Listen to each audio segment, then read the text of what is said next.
Bonjour à tous. Dans la ville de Berditchev vivait un grand tzaddik nommé Rabbi Levi Yitzhak. La veille de Yom Kippour, tout le monde apportait au tzaddik une lettre dans laquelle on sollicitait sa bénédiction afin d'assurer à sa famille et à soi-même une bonne année. Cette lettre s'intitule le Pidyon Nefesh, raccourci en panne. Une année, et contre toute attente, le rabbi annonça que la remise de la lettre serait payante et que chacun devrait payer 1 rouble par panne. L'on peut imaginer que pour une grande famille, cela ne devait certainement pas être évident. Et justement, parmi tous ces gens se trouvait une dame.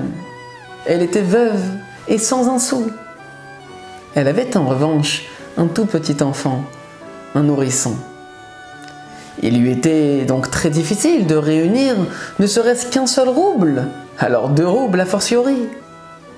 Décidée à se rendre malgré tout chez le rabbi, elle lui exposa son problème et lui présenta sa situation difficile, expliquant au tzaddik qu'il lui était impossible de réunir cette somme en cette veille de Yom Kippour. Mais celui-ci refusa. Sa demande était formelle, il était catégorique. Cette pauvre femme courut dans les rues de Berditchev pour essayer de collecter la somme exigée, mais elle ne parvint à réunir qu'un seul rouble. Elle revint chez le rabbi, alors que la synagogue se remplissait par les fidèles, tous prêts pour la prière de Kol Nidré, avec cet unique rouble, et le supplia d'accepter le pan de son bébé et le sien pour 1 rouble. Mais le tzaddik resta ferme. Il dit à cette femme: vous n'avez qu'à payer avec ce rouble votre panne. Le bébé n'a sûrement pas fauté. Il n'y a donc pas lieu de s'inquiéter. Alors cette dame éclata en sanglots et dit au rabbi: mais rabbi, vous ne sentez pas le cœur d'une mère? Prenez donc ce rouble pour mon enfant. Sa vie est bien plus chère à mes yeux que la mienne. À ce moment précis, et satisfait de cette réponse qu'il attendait justement, Rabbi Levi Yitzhak se précipita vers l'Arche Sainte et l'ouvrit immédiatement.